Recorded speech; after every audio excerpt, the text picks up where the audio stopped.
These are my two options. This guy's a little mean. I can do what Josh wants me to do and shut up, which I can say right now I'm definitely not doing that. So what's the alternative? Well, I don't think anybody expected you to, you know? I can, I guess, raise hundreds of thousands of dollars somehow, and then maybe spend 3 to 4 years in court fighting them, and somehow if I win, then we can finally get the family their Legos back. Yeah, both of these options suck. Or maybe I can somehow find a way to engineer a third option, which I call option number 3. It's a clever name. Small claims court. Think about it. Small claims court is basically just like big boy court. Isn't there a limit of like $5,000 though? Or maybe that's just Judge Judy. Except it costs basically nothing, and you get a judgment pretty much instantly. So I gathered my friends around a campfire to tell them about option number 3. One of the thoughts you had was taking the small claims court, right? No, because it's way too much money to take to the small claims court. Yeah, apparently you can only like max out like $10,000. 3 to 10,000 depending on where it is. Can't take someone to small claims court, man, for $200,000. Yeah, it's 12,000 at the most, right? 12,500. Everyone hated option number 3. Yeah, it's dumb. And I guess it makes sense. We ended up looking it up, and you can actually only sue for $10,000 at the most. Yeah, it's not good. So if we go with option number 3, Brian actually could win $10,000 pretty easily. But then this is what would happen to his $190,000. But I'm not giving up. We just need to get... You know, not for nothing. And like, have I not been listening? At no point did they say that they weren't getting paid. Did I miss it? At no point did they say that they weren't getting paid the percentage of the stuff anymore. Like, am I wrong? Did we just not see that? Like, okay. Creative. Theoretically, if you wanted to, could you take the small claims court? If you wanted to limit it. If I wanted to limit it, But you would at least get $10,000 out of it, though, right? we could, but it would be giving up $100,000 more, you know? So here's the here's the pitch. Here we go.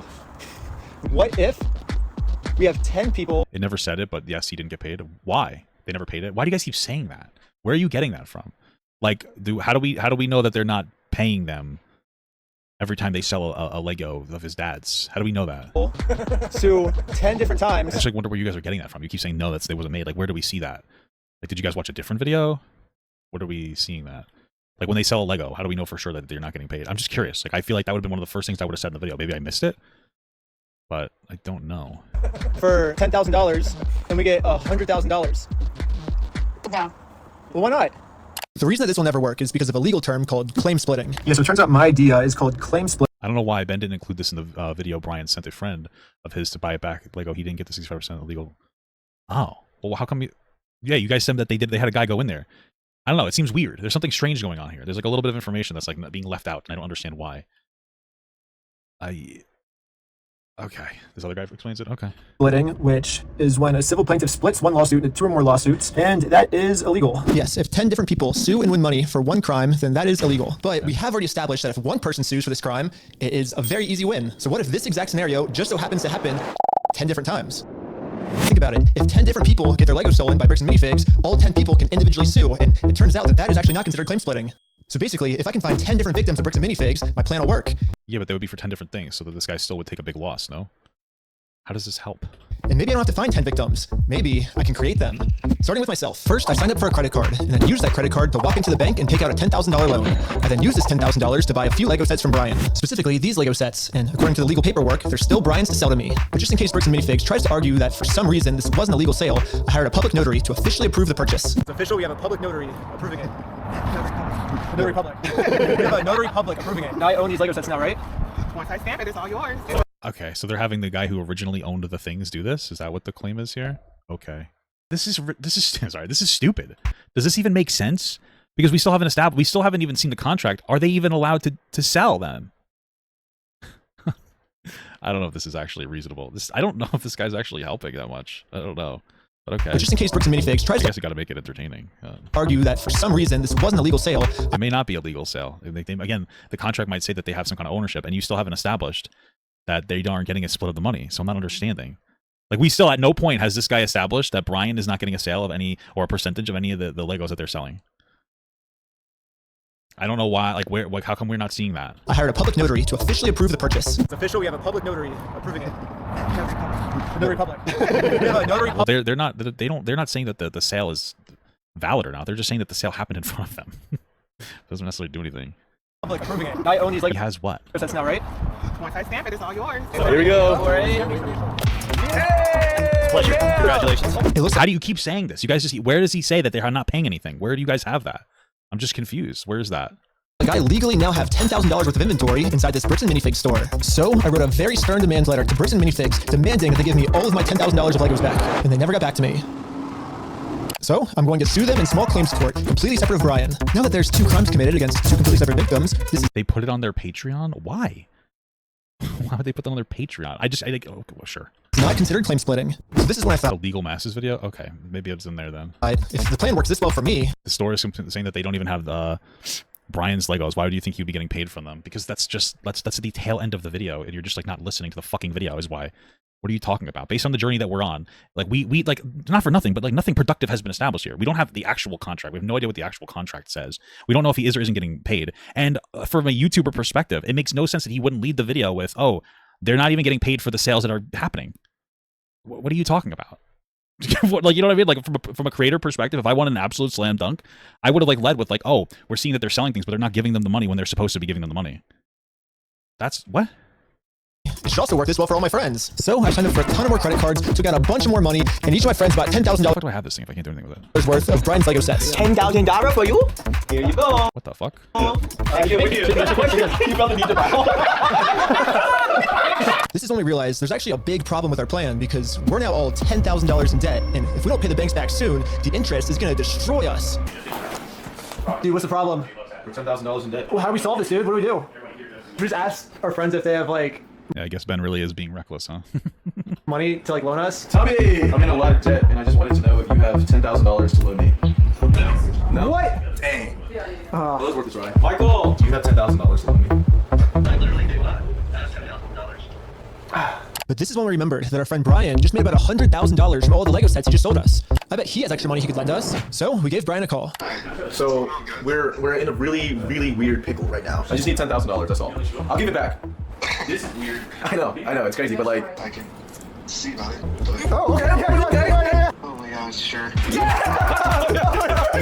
Brian legally gave each of us a $10,000 loan, which allows us to now pay back the banks to avoid interest. And it says in the paperwork that once we win these court cases against Bricks and Minifigs, we'll pay Brian back. Yeah, we promise once we win this lawsuit, we'll pay you back. Yeah, we'll pay you right back. And if you're thinking, wait, how is all of this legal? There has to be some type of catch. And you're right, there is. It's called sales tax. Well, I mean, the catch is we don't know what the contract says. So the contract may not give this guy the right to sell his own Legos because he put them in another store. So... But luckily for us in Oregon, there is no sales tax. It's one of the only states that doesn't have it. This means that we can just keep selling Lego sets back and forth to each other over and over for free.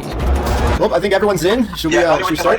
You're gonna go to the top and start a filing. But I haven't even told you guys the best part yet. The best part is that all of this is another flashback. Yeah, all of this happened a month ago. So now let's fast forward all the way back to present day where I'm still talking to Josh on the phone. And yeah, Josh has no clue that we've been preparing all of these court cases against him for the last month. He's about to be in for the surprise of his life. You have, like, I guess until the store closes, I guess, to get the Legos back if that's the way you want to go. But if not, I guess we'll start with the papers today and then go to court. Are you gonna Okay. serve the papers today? Oh, figure it out. That's not how it works. Are you young? That's not how the world works. It's not how the world works. Well, Why? Why can't you? I don't understand that. Why can't he serve the papers? we're gonna do it. We're gonna make the world work that way today. Well, Bricks and Minifigs knows the deal. Get the Legos back before the store closes, or they get served court papers. And now we wait. And the waiting got kind of boring, so I'm gonna spend the rest of the day promoting my We Steal From Old People company. Go to www.westealfromoldpeople.com for some awesome merch. And if Bricks and Minifigs calls the police on me for doing this, then they owe me $5,000 more. Okay. The only thing that saves them is that I don't know, dude. This whole situation, like, it's just. I don't know if this is the most productive way to go. I guess they're all just kind of relying on this idea that if they do harass these business owners, that the outcome will be more productive. But again, I really wish he would have just showed us, because it would have been such a huge justifier. Showed us where, like, oh, they were selling minifigures, but they weren't giving the money. Because then, like, you guys are like, well, no, they showed it on Patreon. Well, one, I don't know why they wouldn't show it in the video. Two, what does that mean? Does that mean that they had a guy walk in, buy one of the figures, and then they didn't immediately give them the stuff? Or they didn't immediately give them the money for it? Because that's not how the contract is. Oh, you fucking dickhead. You said it was on Patreon as a joke. You guys are trolls. You guys are such trolls. This is such a fucking troll, dude. Dude, I have to say, like, that's the biggest part of this fucking video that, like, really slaps. The worst part of this entire video that gets me more than anything else that I wish was in here is that they don't talk. They don't, like, show the contract. You know, like, show the contract. In the contract, it might say, like, hey, we have possession of your figures. You do own it, but, like, we have the right to sell it because we're using it, you know, whatever. I don't know what the fucking contract says because this is all we get is, like, a half of page of one parts of it. And then also, where's the establishment that they aren't getting paid? Like, these guys, for all we know, they're still selling thhave guys, like, you know, Lego sets, and they're still paying them. I don't know what the fuck's going on. Why wouldn't you include, like, as a YouTuber, why would you not include that? Like, that would have been a slam dunk. Hey, they're actively not paying them for any of the things. I That would have been so easy to establish. It makes me feel like there might be part of this that's just, there's just too much of this like left to question. The video's entertaining, but I don't know. There needs to be more disclosure on this situation. It just makes me uneasy. I've been advertising my company for a pretty long time now, and I've gotten no reaction from Bricks and Minifigs. So I'm sending in a secret undercover agent to see how they're handling the situation from the inside. Oh no! Well, they closed early on us. I think they were afraid of my lawsuit. So we decided to go bowling again. Oh, no way, no way, no way. Shut up. Oh my God! It's the next day now, and you know what that means? It's go time. You can look it up. I already tried. Why wouldn't it be in the video? Why wouldn't it be linked in the video? I don't understand. It's go time. The funniest part about yesterday was when I was talking to Josh on the phone, he totally thinks that I just made all of this up in the moment, when the actual reality is we've been planning this court case for months. But I'm not complaining, because if Josh thinks it's fake, then he probably won't show up to court. And if Josh doesn't show up to court, we just win by default. So before I serve him any court papers, I'm actually first going to confirm Josh's beliefs and do something super duper fake, like give him a world record for the most amount of Legos ever stolen. Not everyone can say that they're the best in the world at something. Exactly. You're right. But again, though, the thing is that this guy might not have the legal right to sell the video, the Legos, even though he owns them. He might not have the legal right to sell them, so it would make all of this invalid. What are we talking about here? Hello. I am Ryan with the Guinness World Record Association, and I think you're expecting this actually. This is an award for most Legos stolen by any company in the world.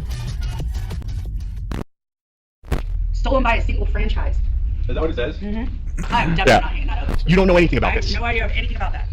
Okay. I guess call I am a the. manager. Oh, Really? Yeah. And you weren't expecting it? I was not expecting it. Success. Anything that gets delivered to the store now, Bricks and Minifigs will probably also think it's fake, which is now perfect timing to serve all of these real court papers. But to do this, I need a lot of people. So I started recruiting some people with a game of hacky sack. Oh! Here's your legal paperwork. You have it, sir. The first lawsuit has officially been served. Good luck, guys. My resume? Everything was going exactly to plan. Well, until this happened. Hey! No, can we just talk real quick? I think Josh told this employee to close down the store early to avoid any more lawsuits coming in. It's kind of it's kind of interesting that he keeps closing the store down. That's very strange. Yeah, she closed. As soon as she saw us, I mean, you're gonna lose money on that, no? By closing the store early? Like, if you're that afraid of it, why not? I don't know. I don't even know. This video's a fucking mess. I pulled up. She started closing up. So for the rest of the day, I'm going to continue to advertise my We Steal From Old People company at www.westealfromoldpeople.com. I'm not getting many sales yet, but hopefully if I keep up all this advertising, people will eventually start believing in my company. Is that AI? I'm not getting many sales yet, but hopefully if I keep up all this I feel like this is an AI picture, no? advertising, people will eventually start believing in my company. Freaking out over this DC law. Yeah, we had to close early today, so basically, open tomorrow? I don't know. So there's been some guy like harassing us because well, a lot of the Legos that we sell here are actually stolen Legos. Like we just steal the Legos. Yeah. Anyways, we ended up getting the rest of the court papers served, and now I'm just gonna fast forward a few months, and Bricks and Minifigs hasn't responded to a single court case we submitted against them. So Why would you? So if you're, why would they? If you're gonna wait a few months anyway, why are you going to small claims court and trying to do this like weird thing where you do it in 10, like with 10 different lawsuits instead of just do like an actual civil case? I just like half the video is just like unnecessary. I don't know. This guy's obviously making this video for content more than he is to try to help this guy. I mean, I understand you have to make something entertaining, but just none of this is. Most of this is just not productive. So I called the court to see what the next steps were. Okay, so I don't see that there's been a response from anybody in the case. Since they didn't respond, you can move forward with a motion for default judgment. Okay, awesome. Well, thank you so much. Yes, since Bricks and Minifigs didn't respond, looks like we win by default. It doesn't matter. You can't force them to pay you. Congratulations, you won the court case. Wait, what? They really thought it was fake. Yeah. We did it. I mean, that's fucking crazy, dude. No way. Yes. Yeah. Oh, I think now it's time to go all the way back to Bricks and Minifigs and collect our money. And I got a cute little piggy bank here. They can put the money in. And so I traveled all the way back to Oregon to finally collect my money. It truly is a beautiful ending. This entire video, Bricks and Minifigs has been begging me to sue them. If you think it's illegal, why have sue me? Let's go to court. Sue me for it. Sue me. Let's go to court. Let's go from there. When I finally followed their instructions, Right, but you sued in small claims court and you're not taking it seriously. You're like trolling for the video. they were too scared to show up. There is no more legal loopholes, and there is no more postponing the problem. Now, Bricks and Minifigs finally has to deal with the consequences for their actions. So what if theoretically it went to court, it turns out you were wrong? Would you then admit you're sorry for everything? Yeah, sure, of course, yeah. I give him the inventory, and the judge says I gotta give it to him. I gotta give it to him. I'm not gonna go against the judge's orders.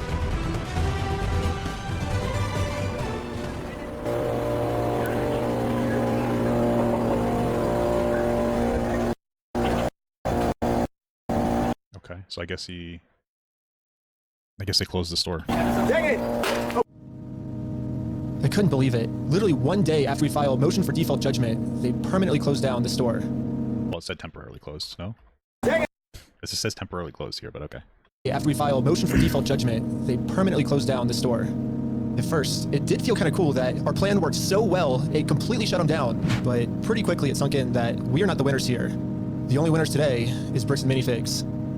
Now, there's absolutely no way to hold this store liable for what they did. I guess Bricks and Minifigs was kind of embarrassed by this decision and forgot to mark online that their store is closed. So over the next few days, a bunch of negative reviews started coming in of people expecting an open store, but then being met with this.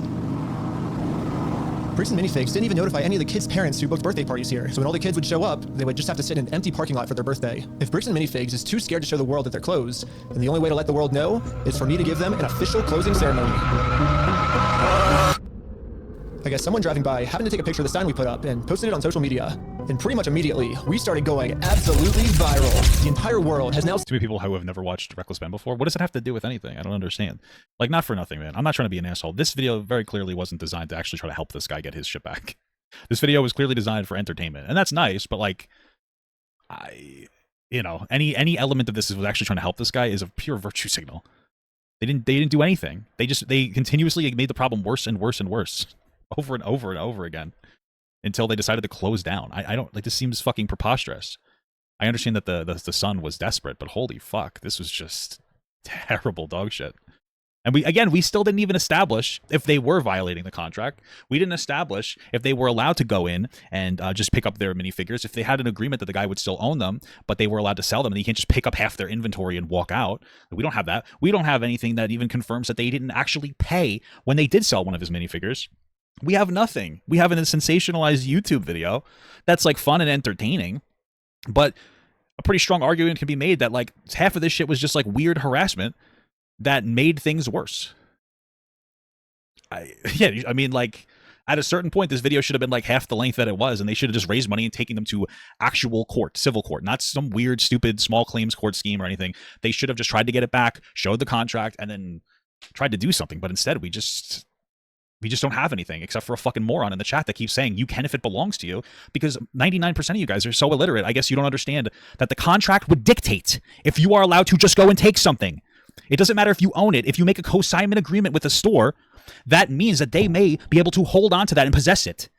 We don't know the specifics of it though, because the YouTuber has it and won't show it to us. And you just can't wrap it around your fucking head. And it just blows my mind how you're drooling all over yourself.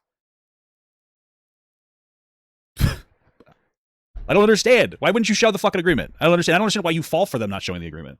Like, what is wrong with you? What the? You guys are insane. You're fucking dumb. He already said Brian said he tried to sue. Great. Thank you. Thank you for doing nothing. Brian didn't try to sue. Like, Brian didn't like get a lawsuit going. He didn't find a lawyer. He said it was too expensive to sue. What are you talking about? You're just making things up. Holy fuck.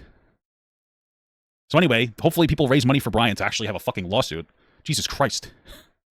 Seen this crime that Bricks and Minifigs has committed, and because of this, they finally marked on Google that their store is permanently closed. I've been reading about this Bricks and Minifigs in Salem, Oregon. It's got this sign out front of it. It's been over a week. The sign is still... And like, not for nothing, why did the store close? If you're review bombing them because you're saying that they're stealing stuff and that hurts their sales, they might have had to close. But if they do it, and if it ever makes it to court, they're going to blame you for like half the shit that's happening. You don't know if the contract was breached. You have no idea. You're saying that the contract was breached. You have no idea of that. If you could find a Reddit post, if you could find the contract, specifically the contract, so we could look through it. But even this fucking lawyer guy is saying that this all happened legally. Like, you know what I mean? It's like, so they probably were legally within their rights. Just like it's like you guys are saying things. I don't understand, dude. Come on. Holy fuck.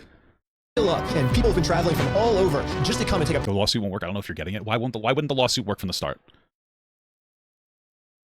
Explain that to me. Why wouldn't the lawsuit work from the start? You harassed the business until their sales went down to the point that they had to close. How is that a more productive how did that help anybody? I don't understand. Picture with this sign. If you drive through Kaiser, you may have noticed a mysterious sign appear recently outside the closed mini Bricks and Fig store. Permanently closed. We stole a family's life savings. They sued. We lost. By closing the store, we got out of having to pay the family what we owe them. Just close that And also, if a legal YouTuber explains it better, that's great. Why wasn't enough information in this fucking video in the presentation? down his entire place of business to not pay you $100,000.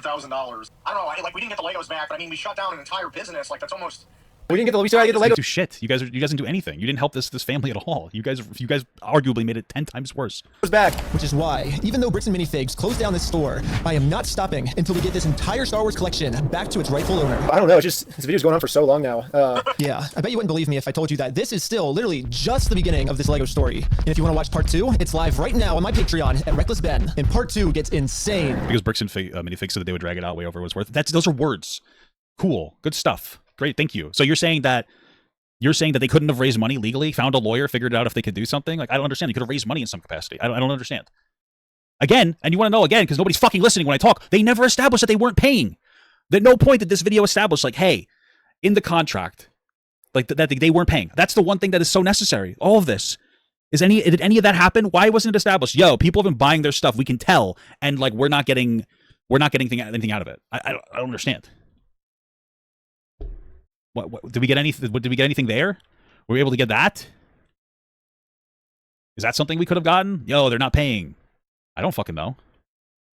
Everybody just chill. I like how the Lego video became the craziest video. Also, by subscribing to Patreon is the movie I've been making for the last year. Dude, there's a cop car every 50 feet just surrounding us, dude. We're completely surrounded. It was supposed to be for streaming services, but they all said it was too gnarly for TV, so Patreon is the only way I can release it. But also by subscribing, you'll get lots of behind the scenes, full interviews, and way more. Also, if you happen to work at Bricks and Minifigs and you want to see corporate do the right thing, send me an email here and I could really use your help. Lastly, if anyone knows any Utah lawyers, I definitely need a lawyer because I am... Also, if you have a situation where if it's the franchise, the franchisee that's going to have the involvement, who's to say they even have enough money to drag this situation out? He wasn't just saying things for attention. I don't know. Well, you know what? Maybe I'm wrong. This is definitely the right way to go about it. I'm not saying the video should have existed. I'm saying that half of this video should have existed, and then they should have went the legal route, and they should have raised money so that Brian could fucking sue this company. That's what should have happened. I'm in some serious legal trouble right now. And lastly, just know that I will not stop this mission until we get every single Lego back to its rightful owner. Okay. Cool. I guess we'll watch the update video. All right, let's continue on to the next one. Then I think I'm going to watch this legal video about it, not this thing. This video here about it, too. Let's see what we got here. Bricks and Minifigs officially responded to my Lego video we made about them. And I haven't read it yet, but someone just sent it to me. So I was like, well, let's make a video about this. This is not Lego video part 2. Part 2 is still on my Patreon if you want to check it out. Cool.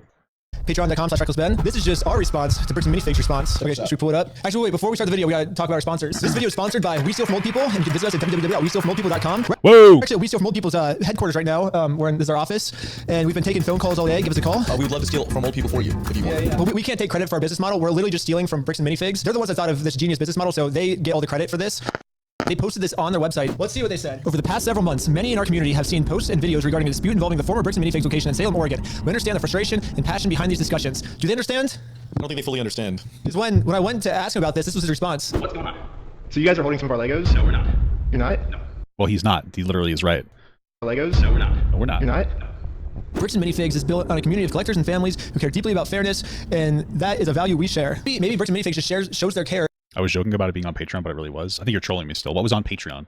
What are we talking about? Dude, this is like a whole super cash grab. That is a value we share. Maybe Bricks and Minifigs just shows their care in a completely different way than most people do. Damn, I got knocked back far. And they show that care by stealing from people. To be absolutely clear, Bricks and Minifigs does not condone, tolerate, or participate in the exploitation of anyone, especially older adults or vulnerable members of our community.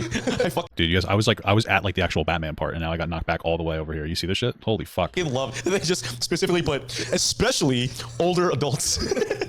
Or vulnerable members of our community. If they're not exploiting anyone, especially older adults, why are they stealing from older adults then? That seems like a weird way. We still haven't established that because we haven't given enough information for any of this. We have no idea what's going on. These YouTubers made like everything worse, honestly.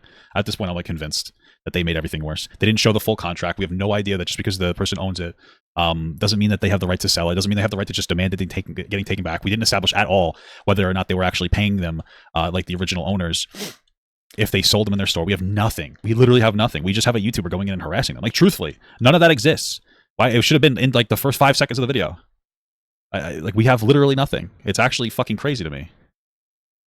To not exploit old adults. Yeah, when a complex business dispute is reduced to edited social media clips, critical facts are often lost. While we will not litigate this online, which they are currently doing, well, they're not. They're just giving a public response. Want to clarify the core situation. Okay, so I see what they're saying. So right now they're saying This is all a big misunderstanding. Ben has edited these clips to make us look bad, but we're not really bad. Now, for the rest of this article, we're going to share our side that Ben left out, is what I'm assuming they're saying here, right? Sounds like it. Maybe we were wrong. Maybe Bricks and Minifigs is right, and we should give them a chance to share their side of the story. So let's see their side. So it says, the reality of the consignment claim.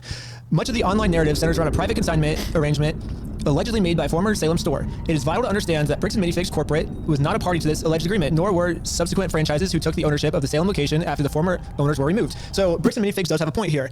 The previous owner, according to Bricks and Minifigs. So if that is the case, if it is the case that they don't have to be upholding that agreement specifically, then that means that they would have actively stole it, right? So like if that contract didn't transfer and they didn't give the things back, then that means that like that guy's stuff was stolen. Unfortunately, we don't fucking know that, because instead of raising money to help this guy go to fucking to an actual court, we decided to harass a business until they closed, which completely almost destroys the pathway of this guy ever getting his shit back. Franchise agreement, they're not supposed to do consignments. They're supposed to buy the Legos and then sell them. So I think the old owner broke the rules. However, this does not, basically what this is called a whataboutism. You're saying the old owner broke the rules? Doesn't that mean that you're suing the wrong person? Is what they call it in politics. Basically, Bricks and Minifigs is saying. Wait, but what? Hold on a second. Well, they have them on video saying they would take over the consignment agreement. Again, this should have just been a lawsuit. Well, to take the focus off the bad thing we did, look, the previous owner also did something bad too. So because she did something bad, it just makes both of them bad. Well, she didn't necessarily do something bad. She did something that possibly ignorant. Like she shouldn't have left the store until like all that was done. It seemed like they were trying to push her out of the store though, right? So that would be an issue. But again, this YouTuber didn't make anything better. Like the part that makes it better is that we have like more answers for the situation, right? Like we have or rather, there's more awareness of it, which I think could have happened without this video becoming such a performative harassment campaign that this guy's probably not going to get his he's probably not going to get his shit back like ever. Doesn't make them, this doesn't prove their innocence. But we'll keep reading. Maybe this is just the first paragraph. Corporate did not assign, approve, or authorize this arrangement, which is further proof of why they should not have the Legos in the store. If this is something that the brand doesn't do, if Bricks and Minifigs doesn't do consignment deals, then they should just give the Legos back, right? There's no reason for these Legos to be in their store. They didn't pay for them. They're not doing a business deal with Brian anymore. Right, but this is from like the actual the head company, so they literally are right. They don't have anything to do with that agreement. So just give them back. Easy solution. Franchisees operate independent businesses. While they must follow system standards, the franchisor does not automatically inherit responsibility for private unauthorized agreements a local owner may enter into. This is basically corporate saying, hey, we can't control our franchises, right? Yeah. And then, but the problem is when you go to the franchises, they say, well, corporate told us to do this. You're supposed to be getting a hold of corporate. In the security camera footage, corporate's the one taking over the store. Seeking. Well, You're supposed to be getting a hold of corporate. In the security camera footage, corporate's the one taking over the store. Pretty sure that's not true. That's not even true at all. This guy here is the co-owner of the thing. What are you talking about? This guy is like the owner of the store, like the new owner. It's not corporate, but okay. Seeking facts over narratives. Serious claims require serious evidence. I do agree. We both agree with that. Yes. We have repeatedly asked for the original documents and undoctored recordings that support these accusations. So isn't that funny? Did we try to get the evidence over to you guys? Yeah. Did I remember that time when I had all the evidence in my hand and I walked into the store and I just said, hey, here's all the evidence. I'm not judging you. Let's figure this out. And what do they do? Can we have like a clip playing right now? Yeah, let's roll the clip. Well, so here's still all the Lego sets you guys still have. I don't have anything to do with that, and I don't want that. You can go ahead and leave, but I'm going to ask you one more time. This is the last time. I do not want that. You're not handing me anything. I tried for a long time just to get her to look at this contract. I'm so confused. This doesn't even make fucking sense to me. Because you're reading something from the actual business, no? You're not reading. You're reading something from the overarching business, the brand. But this is what? Can we have like a clip playing right now? Yeah, let's roll the clip. This is from the actual This is not the individual franchisee.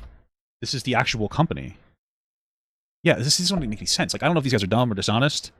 So this is the agreement that they're reading. It's from the actual brand. No, am I fucking wrong? This is from the actual company. This is from the literal company. Yes, this is from the literal company. And now they're like, oh, they're lying. And then they show something from the franchisee, which is not a representation of the literal company. I'm not judging you. Let's figure this out. And what do they do? Can we have like a clip playing right now? Yeah, let's roll the clip. Well, so here's still all the Lego sets you guys still have. I don't have anything to do with that, and I don't want that. What? You can go ahead and leave, but I'm going to ask you one more time. This is the last time. I do not want that. You're not handing me anything. I tried for a long time just to get her to look at this contract. Right, but that's true. You did do that. That's 100% accurate. But like, this isn't really the overarching business's fault here. This is the franchisee's fault, and kind of your fault for harassing them so much that it seemed to shut down their business. I mean, part of the issue here was that you were harassing them until you review bombed their business. How do you know that didn't put them out of business? And that's why they weren't able to actually make good on potential agreements. I don't know. You should have just sued at a certain point. Do you think your friend would be entitled to our inventory? What's his? He owns the Legos. Huh? He doesn't own the Legos. Well, yeah, we have a contract. He does own them. No, bro, are you an idiot? Are you stupid? Josh, the police are showing up right now. Oh, that was a good clip. Yeah, that was, but not relevant to what you're showing. This is the franchisee, not the actual owner of. That's not like the actual company. I guess this clip is them begging for us to give them evidence. It sounds like it. And that we But that's not them. were the ones that refused to give them the It evidence. makes no sense. They literally But that's not them. That's not who you're talking. Okay. go, we have repeatedly asked. Okay, that's bullshit. Selective social media posts and So then, like, why don't you show us the actual company? Like, I don't understand. Now, they might be right. Maybe they did repeatedly ask. We don't know. Do you have anything debunking that? That we like the actual business. Did they repeatedly ask, or like the actual company, not the franchisee? Did they the actual company repeatedly ask and you refused to give it to them? investigative style videos are not a substitute for the complete records and legal agreements that govern the rights of all involved parties. Okay, let's pull the evidence right here. We got the consignment deal. We got the full inventory list. That's not the consignment That govern deal. the rights of all involved parties. Okay, let's pull the evidence right here. We got the consignment. This is not the consignment deal. This is one line. Everything blurred out of half of a page of the consignment deal, and then one line that says co-signed merchandise shall remain the property of the. That doesn't mean anything. That literally does not mean anything. This doesn't mean that the company didn't like maintain possession. It's very possible that the co-signment deal was like, you have to keep your stuff with us for a certain amount of time or something, or if you want us to release it, or so we don't know because you're not showing the actual consignment deal. You're showing. Why are you censoring it so much? I don't understand why people feel so like empowered to censor so many different things. Like, you know what I mean? Like, the best case scenario is that you guys are just like fucking, I guess, inept or something. I don't understand. It doesn't make any sense to me. Because again, we still haven't like actually shown if they're not honoring the contract yet. That's the first thing I would have shown is like, oh, are they honoring the contract by, you know, giving them a split of the stuff after it's sold? I have no fucking idea. I don't know anything. This video was a sensationalized fucking like weird, just like internet piece for attention. Deal. We got the full Yeah, trust inventory them. list that the Bricks and Minifig store made that shows which sets were sold, which sets are still in the store, and which sets Brian has not been paid for. This was Oh, cool. Okay, there's a light mention of that. Which sets he wasn't paid for? When did they get bought and sold? Okay, so we have ones that are supposedly sold.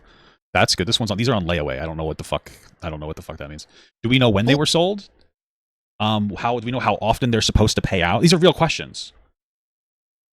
Like, what did the contract say? Like, how often they had to pay out, and what percentage did they have to pay out? Because we have ones that say, okay, sold, layaway, sold. I don't know what that means. Built. I don't know. Okay, sold. So do we know when they were sold? Do we know how often that they have to pay the cosigner, the whatever? I don't know. I mean, cool. This should have been emphasized a lot more heavily in the original one. Was this during the store transition that they weren't? How do you guys even know that they were sold? How do you guys know that they were sold in the first place? Did they give you this information? Like, would you be privy to this information unless they cooperated with you? Layways, financing, paying something over time. Gotcha. Okay, gotcha. This is a real question. These are all real questions that we don't have answered here.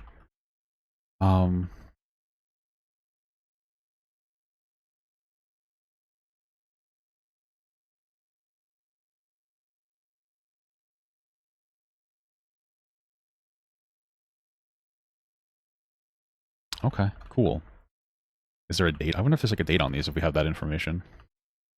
It's probably from the previous owner. Yeah, maybe these are the ones from the previous owner. I have no idea. It's just like a whole fucking situation. Okay, incredible stuff. All right. not been paid for. This was an inventory list made by the store. Here's the security camera footage of corporate knowing there was a consignment deal. These are ones that he has not been paid his percentage yet. And if I don't have the tickets, I won't know how much I need to pay. Why do you think this is corporate? That's a business thing and not necessarily yours. Is it the person on the phone? Is that corporate? He's taking on the business, he takes on all that kind of stuff. Oh, maybe that's the claim, that the person on the phone is that. Is that what that is? The person on the phone is supposed to be that? Let's see. This is from the original video. There. That he informed me that they were terminating my franchise agreement. We were getting threats from Brandon and from corporate that if we didn't leave the store immediately, the police were going to be called. I told corporate I wasn't comfortable leaving that night without the inventory. I was also told I was not going to be able to stay there long enough to do that inventory. But we don't just have to take this woman's word for it. She was actually able to save all the security camera footage from that night, proving that everything she just said is true. All the footage and evidence is there. In the security cam footage, it's him at the store kicking her out. In that footage they sent us is Crystal asking him, how am I supposed to pay this guy? These are sets he has not been paid for. These are ones that he has not been paid his Brian's original posts are from a year ago, and his update that he was working with Reckless Ben is from 81 days ago. Okay. percentage yet. And if I don't have the tickets, I won't know how much I need to pay. That's a business thing and not necessarily yours. He's taking on the business, he takes on all that kind of stuff. His own corporation is sitting there on video saying they're going to take it. Okay. This seems like so much information that they could have made a video, raised money, and not harass the business out of business to fucking harm this guy's ability to sue. Here's all the metadata timestamps pictures of the sets that were still in the store when the owner got kicked out. I've printed all of this proof out and tried to give it to them, and this was their response. You can go ahead and leave now. But again, that's the problem, that this is the woman that works for the store. This isn't corporate. Really? So you could go ahead and leave now. So this is corporate making the claim that they never got any information from you guys, and then you're like, oh yeah, well the franchise is saying that they did. This is telling us to go fuck ourselves, but that's not a representation of them in this instance. I will call the police for harassment. Well, I'm not harassing you. No, you are. Wow, that was a really good clip. Yeah. It shows exactly what they wanted, which was obviously to talk to you. If a legitimate claim exists, there are established legal and dispute resolution processes to handle it fairly. Attempting to force a business outcome through public pressure, especially on unrelated stores and employees, is not a productive or fair path forward. Basically what they're saying is, let's figure this out the legal way. Yes, of course they are. Well, we did what he said, actually. We did sue him, and we won. No, you didn't. You sued him in some dumbass, like, small claims court nonsense after going on. Okay, I mean, like, I'm just beating a fucking dead horse at this point. I mean, listen, the reality is people are just going to look at this like, oh, like, the YouTuber did everything correctly and that he didn't completely botch the situation and make things, like, fucking 10 times worse, which is what happened, like, realistically, whether you want to hear it or not. They should have sued. I think the video could have been made. I think it could have been made in a way that would have been good. I think that if it was made correctly, the store wouldn't have gotten harassed to the point where they shut down their fucking business. And that they would still be open to actually sue them. I think they could have sued. I think that the guy might have gotten his stuff back. I think that they had all the information. Didn't they have things where the guy's like, oh, we'll just drag it out if you sue us? They collected so much evidence, and instead of doing something with it, they just kind of destroyed it for a video that they think is more entertaining. Like, okay. And then, like, that's the biggest problem. Like, no, like, that's the biggest fucking problem, is that the video pushed it too hard.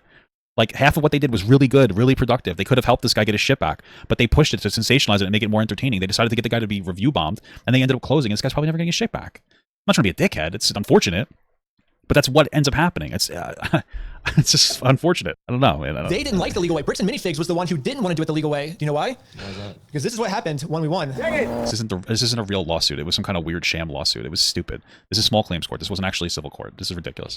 They closed down their entire store because Bricks and Minifigs did not want to do the legal way. Okay. Bricks and Minifigs stores is a private business with a right to protect their premises. We will continue to support our owners in prohibiting disruptive conduct or harassment. It's not about silencing criticism. It's about, oh, they're not trying to silence criticism. Now, I feel like Bricks and Minifigs is doing whatever they can to silence criticism. And if you don't believe me, watch part 2. Moving forward together. I think that we've seen more than enough. No interest in interacting with any of this ever. This is fucking ridiculous. Our position remains simple. Bricks and Minifigs Corporate was not a party to the unauthorized Salem consignment agreement. Wait, but they were a party in the theft of the Legos. Any legitimate claims, yeah, it would have been good if you guys sued them, to be resolved through the proper legal channels where facts can be evaluated fairly. And we already did that. Yep. So, facts can be. You didn't. You guys pretended to sell, like, minifigures that you don't even know if you had the right to sell, and then you decide to sue them in small claims court. That's not actually doing it the right way. What? We put all of the documents on the screen. How much did this video even raise enough money to like, go into a lawsuit? What the fuck? How come? Dude, come on. They don't even have it in the description of the video that they're helping this guy raise money. Like, is this not enough proof that these guys don't give a fuck about what's actually happening? Buy our company, subscribe to our second channel, follow me on Instagram, send me an email, follow Lee in this video. Is this guy here? Is he actually is he actually raising money for a lawsuit? Do we have anything here? I wouldn't even know where to find this guy's, like, if he's raising money, where to find that at all. This guy botched the entire fucking situation. We ask our fans and creators to consider the human impact of the content they share. Fairness is a two-way street. It requires looking at the full picture and respecting the rights of unrelated small business owners and their staff. I mean, shouldn't they care about people below them? This doesn't say how they're moving forward. Moving forward should be, let's give Brian his Legos back, right? Yeah. Well, they don't know that, though, because you guys fucked everything up so bad. Now everything is lost. You guys botched this. You guys are a big reason why Brian's getting fucked here. You're a big YouTuber, and you could have used it, like, you could have done something really good that was still entertaining, and you decided to do a fucking slop piece instead. That did not help at all. We love the Lego community, and like, it could have helped. You got a lot of information, but now what the fuck do they do about it? Creativity it fosters. Well, they're making the Lego community look really bad. So until they give Brian his Legos back, they're just going to keep making the Lego community look terrible. We thank those who have waited for the facts before accepting rumors as truth. I think what they're trying to say by this line is that they have the facts and we have the rumors, right? No, they're saying that they don't know anything. They're saying they don't know anything, and the information needs to be presented in court. Just, right? Because we're just trying to promote some narrative when they're the ones that have the facts. Okay. If you look at the situation, it kind of seems like we're the ones that have the facts. I mean, we put all the facts. You didn't put all the facts up on the screens. You didn't put all the facts up on the screens. What if we put all the facts up on the screen? Then we would have seen the full consignment agreement. So. And he now has a narrative with no evidence. Yeah, exactly. Okay. So it's like 4 or 5 paragraphs with no evidence whatsoever. We thank those who have waited for the facts before accepting rumors as truth and who continue to support their local Bricks and Minifigs franchise stores. Okay, here we go. Because this matter involves active legal issues, we will provide further updates only when it's appropriate and legally permissible to do so. So this is what they're saying is, like, we're not going to respond again. And they're saying it's because we can't legally do it.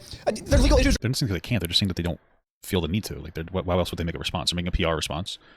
That's pretty much what else would they do? Like, you can't just bully people into doing what you want. I'm sorry. I mean, I don't need to be an asshole. I don't even know if this original guy got fucked. I have no idea what's going on at all. I just don't know, because at this point, problem is the presentation of this information is so shitty that, like, I don't know what the fuck's going on. I have no idea. This guy's just trolling for fucking YouTube attention. What the fuck? With me, like, we've already been to court, like, I think 3 times. I can share my side. Why can't they share their side? Unless their side would get them in a lot of legal trouble and they could go to jail, I guess, is why. Yeah, they're gonna go to jail for it. True. Actually, it makes sense now why they can't share their side. You just more proof he's just saying things, but okay, cool. We like that. I want to watch this fucking lawyer talk about this. I'm really curious about like what's going on here. Imagine spending 15 years and around $30,000 building the world's largest sealed Star Wars Lego collection with your 83-year-old father. Imagine that you finally decide to sell it to fund your grandkids' college. Okay. And you take it to what should be the safest place in America to consign rare Lego sets, a national franchise dedicated specifically to buying, selling, and consigning Lego. Imagine that franchise sells some of your collection, pays you for it, things are going well. Sure. Then one day, the corporate parent walks in, takes over the store, and announces that your collection now belongs to them. Well, that's not exactly what ends up happening. What happens is the original person wanted to get rid of their franchise because they wanted to move to another country for some kind of legal thing, which we never, for their husbands, which is never cleared up, so it makes me skeptical. And then they pushed her out. They wanted her out immediately. I don't really know why. I don't know what she potentially did. I have no fucking idea. And then, like, yeah, the corporate's like, you have to go because we're putting somebody else in there because I guess there was a buyer and they wanted to transition as soon as possible. But the corporate wasn't really taking over, but okay. The new owners refuse to give it back. The police won't help because they say it's a civil matter. The corporate office tells you to sue them, knowing that you can't afford it. And the entire collection slowly disappears, set by set, sold off to other customers while you watch. That's the story we're going to walk through today. It involves the Uniform Commercial Code, the law of bailment, the tort of conversion, the limits of franchise self-help, fraud in the execution, criminal libel, the First Amendment, civil rights litigation, and one of the most legally fascinating YouTube careers of the last several years. It also involves a sign on a closed storefront in Kaiser, Oregon. The sign reads, "We stole a family's life savings. They sued. We lost. By closing the store, we got out of having to pay the family what we owe them." I want you to hold that sign in your mind throughout the video. Why? They didn't really get sued the correct way. They did some weird bullshit small claims court thing that's possibly not even legally valid. Instead of going through the correct avenue, what? That sign is the ending. The question I want to answer today is how the law let it get there. Quick housekeeping note before we go in, there are a lot of visuals in this story. Photographs, signed contracts, security camera footage, a deepfake apology video, 10 separate court filings, viral YouTube videos with hundreds of thousands of views. All those visuals are in Ben Schneider's videos on his YouTube channel, Reckless Ben. What I'm going to give you today is the law. Feel free to listen in your favorite way. Now, without further ado, let's get into it. The consignor is a Salem area collector named Brian Mansell. His 83-year-old father built the collection. The plan was always to sell it at the right time and use the proceeds to fund the grandkids' college. The collection is around 780 sealed Star Wars sets, plus over 1,000 minifigures. The store's own pre-seizure inventory spreadsheet priced the sets alone at roughly $60,000 on the low end to just under $100,000 on the high end. Where's this $200,000 coming from then? Sealed Star Wars sets, plus over 1,000 minifigures. The store's own pre-seizure inventory spreadsheet priced the sets alone at roughly $60,000 on the low end to just under $100,000 on the high end. Why? Where does that 200,000 figure come from then? Okay. Is that just on the one side? Like, are they saying that it's worth that much just for the owner? I don't understand. Facebook post the store put up to advertise the consignment in November of 2023. Oh, that said $200,000. Got it. Called the full collection, quote, estimated to be worth well over $200,000. The franchisee. Okay, so they're working off of that, even if that's not necessarily the practical sale price. Okay, and that would make sense because they would use it as a pull to get it in the store. Is Bricks and Minifigs Salem Kaiser LLC. It was owned and operated by Crystal Law Gorman and her husband Benjamin Gorman. They signed the... Yeah, 200K sounds kind of inflated. It might be like the upper end of what it could be worth if it's in perfect condition. And it would be, the reason that they would do that is to try to like get you to like, oh, come on in, there's $200,000 worth of stuff. You should get, you know. I mean, that might not help them in court, but, well, if it even goes there anymore. But consignment agreement, they ran the store, and they paid Mansell his 65% every month for nearly a year without incident. Okay, so where are you getting the 65% though? That's what I'm curious about. Okay. What information is this guy privy to? Like, how come he thinks it's 65%? Is he just basing that off of something? Like, what is he basing that off of? Does he have, like, additional information that we don't know? The franchisor is BAM Franchising Incorporated, an Oregon corporation principal office in Orem, Utah. The CEO is Ammon McNeff. His brother Matt is the COO. They took over the franchisor in 2018. The system has grown from 35 stores to over 300 under their leadership, with reported system-wide revenue exceeding $95 million in 2025. The new operators, the ones who took over the store after corporate seized it, are Brandon Best and Joshua Johnson, principals of Baker Bricks LLC. They first appear in the story as inventory contractors hired by BAM after the seizure. Within about a month, they had become the new owners. And finally... That's the agreement. Where is he getting the agreement from? Because we were never... where is he getting the agreement from? Oh, here we go. We got links to this guy's GoFundMe. Okay, that's crazy. Sorry, it's fucking crazy. All right, well, at least this guy has his thing up. Brian and his 83-year-old father spent the last day... Okay, we already saw this. 1,200 minifigures with the hope that one day selling them could help pay for the grandkids. But in November, everything she's... Okay. Is the agreement here? Where's he getting the agreement? That's the agreement, the co-sign. We keep saying that. Where is it? Where is the co-sign agreement? Where is he seeing it from? How does he know this? Is my question. Like, where is this information available? Which Crystal has made public. Okay, where is that? This is apparently from Crystal, this girl who supposedly posted the thing. What is this even enough information? Half of it's cut up. Is there an actual? Do we have any actual information? This franchise agreement. Okay, let's really quick. It says, Jesus fucking Christ. Proof consignment is not against the franchise agreement. Pulled this from the franchise agreement I signed. Okay, why is? It was on TikTok originally? Dude, you guys are giving me it's like on a fucking like a wild goddamn goose chase to find this information that should have been inside of the original guy's fucking video. This is what drives me goddamn nuts. Like, we have like Nick Shirley levels of investigation work. Like, maybe they're right, but it's just so fucking horribly done that we have nothing. We get fucked in the ass constantly here. Is it in here? This a TikTok video? What the fuck? Try to read this. This franchise agreement. The agreement is made and entered on February 3rd, 2023 by we have nothing there. By and between. Okay. Oh, maybe it's not that cut off. It's cut off. Between BAM Franchising Incorporated and Oregon Corporation, which is principal place of business is 22 blah blah blah blah blah. Oregon limited liability. Wait a minute. Hold on a second. I'm assuming that this is a franchising thing that they work with, like an overarches the actual franchise. BAM Franchising Incorporated, an Oregon corporation with its principal place of business, limited liability company, you or franchisee whose principal address is blah blah blah. The company and franchise are sometimes collectively referred to in this agreement as parties. Okay. Great. We own, operate, and franchise the bricks and minifigures business that are retail stores, typically located in shopping malls, strip malls, or as freestanding structures featuring high-quality Lego products and related merchandise. The system, or the bricks and minifigure system, we and our affiliates have developed and own a comprehensive system for developing and operating bricks and minifigure stores, which includes trademarks, distinctive logo or distinctive store designs and layout, decor, and color schemes, vendor relationships, resale methods, advertising methods and strategies, specifications and procedures for quality control, marketing materials, training programs, and certain operational and business standards and policies, all of which we may improve, further develop, or otherwise modify. A bricks and minifigs franchise will provide programs permitting customers to sell and or trade their used Lego bricks, Lego minifigures, and accessories. Offer for sale a wide selection of new and used Lego bricks, Lego minifigures, and accessories sold in bulk or full play sets in addition to selling apparel and pre-approved non-Lego branded and or Lego compatible products and or other merchandise approved by the products. Additionally, franchise may also offer consignment services, approved themes, entertainment services such as birthday parties, holiday parties, school. This is fucking nothing. This isn't even close to the agreement. This is just something that proves that they do agreements. What? Off-site events, school parties, teaching, principal, building Lego bricks and bricks to children, and other toy services or products customizable upon our approval. Okay.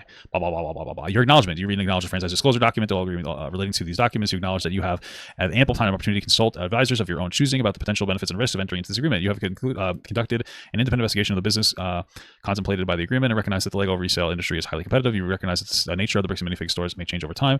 That investment into bricks and minifig stores involves business risks, and the success of the venture is largely dependent on your own business abilities. Wait, what the fuck is this? This is just a fucking franchising agreement. Oh my god, I'm getting triggered. Fuck. What the fuck is this? What the fuck is it? What am I fucking wasting my time for reading this? What the fuck am I wasting? What is the point of reading this? Because of co-assignment? This is literally nothing. I wasted my entire fucking time. Additionally, franchise may offer consignment services, approved themed entertainment services such as birthday parties.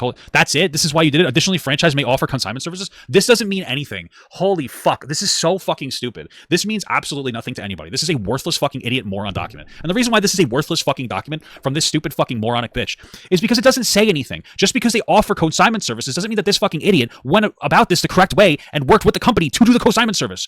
I don't know. It's one page cut off of like, hey, we do consignment services. Okay, did you co-sign? Did you do a consignment with this person through the business, or did you do it outside the business? Okay, what the fuck? I don't know. This is nothing. And where the fuck is this situation where they did 65%? How do we know that this is legit? What is this lawyer, like, what is he referring to? What is he referring to? This is just using claims that they don't do consignment. Okay, fine. Maybe I'm fucking crashing out. Is that what it is? Am I crashing out because I'm fucking irritated because there's no actual information here? Maybe that's what it is. Maybe I'm fucking crashing out because there's no information. We never get information. We have a fucking sensationalist YouTube video that seemed to be more about like making an entertaining product instead of actually helping somebody get their shit back. So I'm just completely fucking triggered into the fucking oblivion. Jesus Christ. This isn't... Oh my God, I'm going to crash out. Much of the online narrative centers on a private consignment agreement allegedly made by a former Salem store. It is vital to understand that Bricks and Minifigures Corporate was not a party to this alleged agreement, nor were subsequent franchisees who took the ownership of the location. Corporate did not sign, approve, or authorize this agreement. In fact, such consignment deals are expressly prohibited under a franchise agreement to protect both the brand and the community. Franchises operate independent of the business. While they must follow system standards, the franchisor does not automatically inherit responsibility for private, unauthorized agreements on a local owner may enter into. Our current network of the BAM stores consists entirely of independent local small business owners who had absolutely nothing to do with the situation. This doesn't say that they don't do consignment agreements. This says that the consignment agreement that this woman engaged in was against their policy and they didn't sign off on it. So what's happening, what the actual story seems to be is that the original owner of this business entered into a consignment agreement that was not in any capacity condoned by the original franchise. Yeah, Les, did Les make a video about this? Like, we have nothing. Where's this guy getting this 65% from? We have no information here, dude. I swear we're fucking trolling so hard.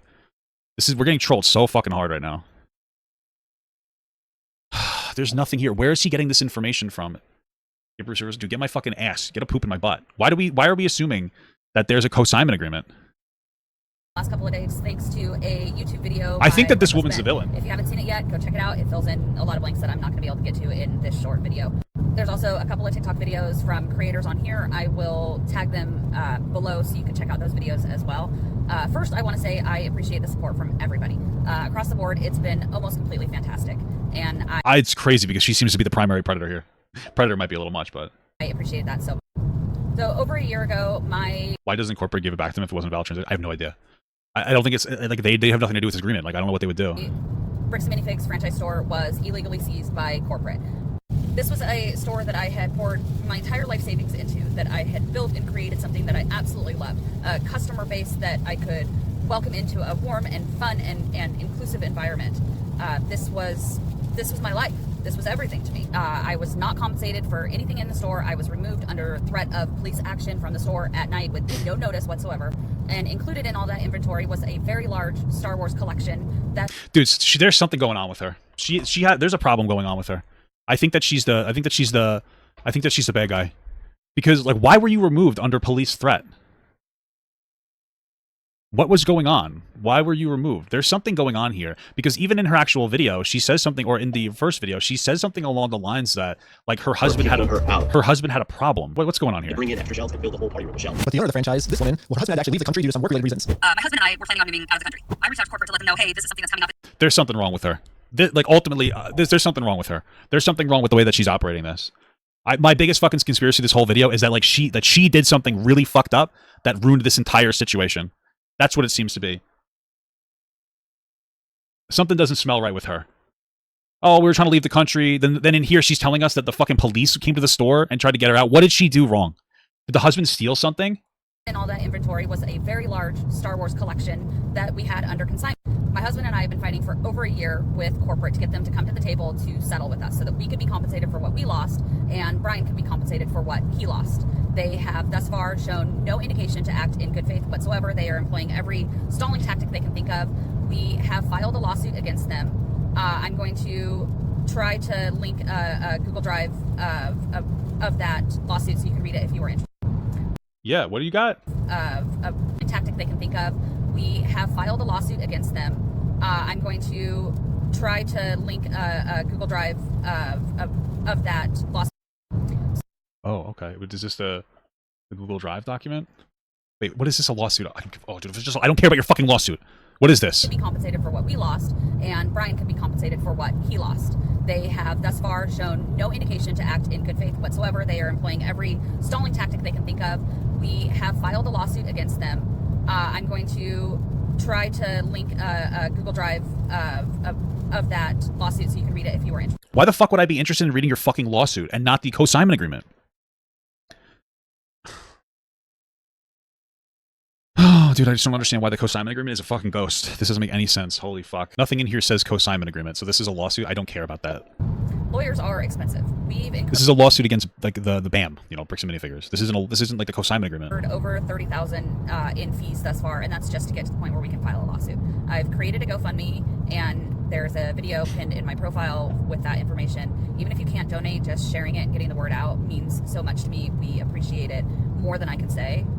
Also, please don't harass current Bricks and Minifigs employees. They are people trying to do their job. For the most part, I don't trust this girl. Don't give her money. She's gonna steal it. they're good people that love Lego. What I would, perhaps encourage is to maybe... What? Did I spell consignment wrong? This was my fault. I spelled consignment wrong. Because it's consignment, dude. Fuck. All right. Let's see. We got a couple. How do we like that? Yeah, that was all on me by boys. That's funny. Playment documented the scope of seizure at the time on the evening, blah, blah, blah, 220 photographs and 11 videos cataloging every inventory. The documentation showed sealed and certified to use Legos as across all major themes. But in Jago, what the fuck? It wasn't just Star Wars? Well, that's the biggest lie we were told. Individual logo cases, okay, blah, blah, blah. Okay, stands, pencils, loose, blah, blah, blah, blah, layaway items, and third-party consignment collection. Set the certified user list. Okay, verification with signatures confirming. Okay, do we have anything about the consignment that, like, matters? Belonged to a third-party collector who had consigned them in the store with an under a written consignment agreement. Okay, gotcha. Do we know this consignment agreement? Not leaving the inventory of the store is $125,000 consignment. Verified. Okay. Consignment. Signed. Okay. Do we, as agents seize these consignment items along with the store's inventory, despite not having ownership, no interest in whatsoever? No ownership, interest in whatsoever. despite having no ownership interest in them whatsoever, wouldn't they have ownership interest in it if they validated the consignment agreement? That BAM's corporate office was assuming responsibility for the consignment. Okay. McAllister stated clearly in a record communication on the night of the takeover that BAM's corporate office was assuming responsibility for the consignment agreement. So now things are starting to make more sense, because I don't think that this is true. You guys are like, no, that is true. Just you have to think about it this way. So the whole claim from Bricks and Minifigures, and it might honestly be valid, is that this woman didn't get a valid consignment agreement from the other person. So them saying like, oh, don't worry about the consignment agreement, like we're going to take it over, don't worry about it. If it's not a valid agreement that was actually done with the other person, with the actual like BAM in the first place, then they wouldn't take it over. Like this woman is the person that might be, I mean, they should still get the stuff back. I'm just saying that something is super fishy about this whole entire situation. But BAM thus knowingly disregarded the third-party consignment agreement obligations. This whole situation stinks, dude. This whole situation stinks, dude. Do we have anything on like what the actual agreement was? Or are we just farting around here? Yeah, I'm not seeing anything where it gives us a specific consignment agreement, which is something that I'm looking for.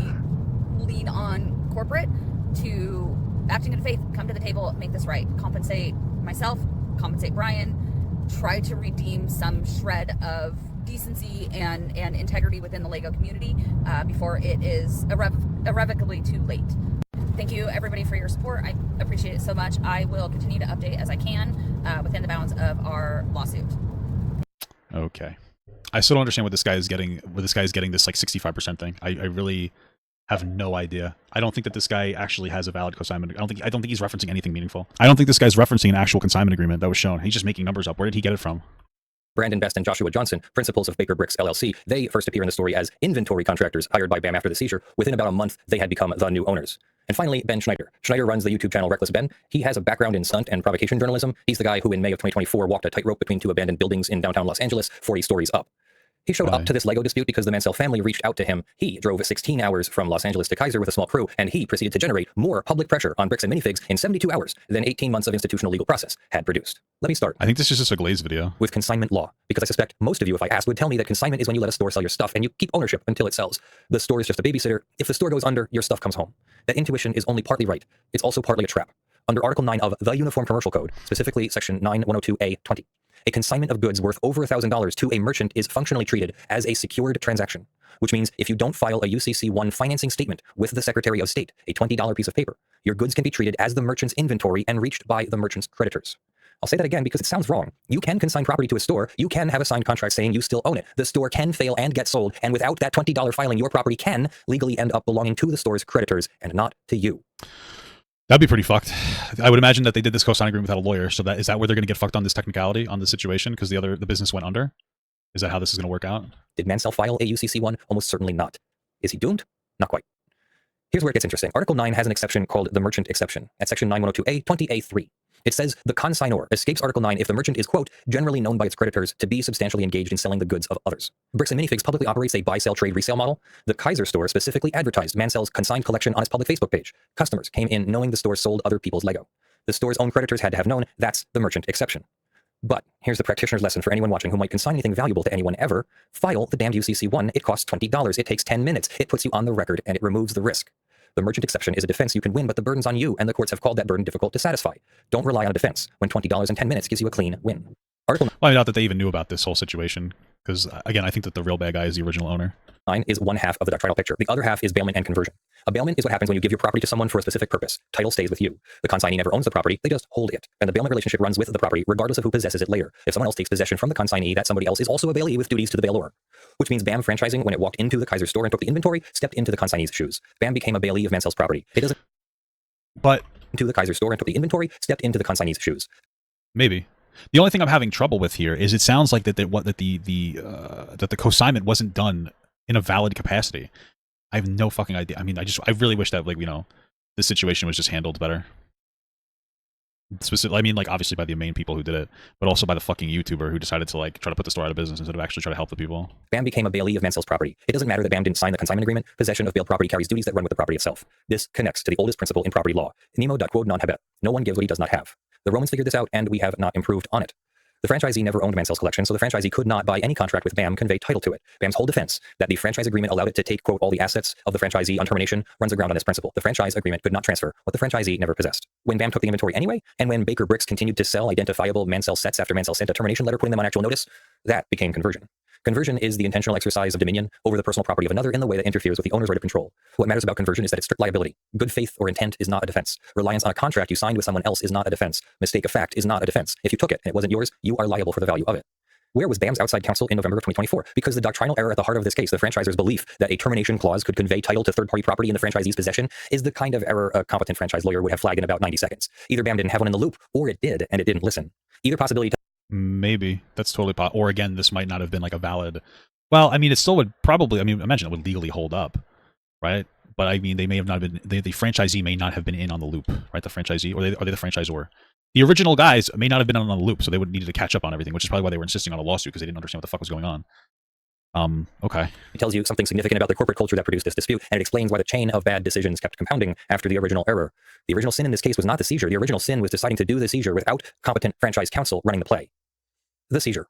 November 14th, 2024. The Gormans approach BAM about selling the store. They have an overseas job offer. They want to recoup their investment before they leave. The same day, corporate dispatches a representative to the Kaiser store. By BAM's account, the Gormans owed approximately $200,000 in unpaid royalties. The transition negotiations broke down, and BAM terminated the franchise agreement under what McNeff described as a clause permitting off... Wait, what? Store. By BAM's account, the Gormans owed approximately $200,000 in unpaid royalties. The transition negotiations broke down, and BAM terminated the franchise agreement under what McNeff described as a clause permitting offset of store assets, similar to an asset seizure in a bankruptcy proceeding. Okay, things are starting to make sense now. Okay, the original owner, like the franchise owner, the franchisee, they were not paying any of their shit.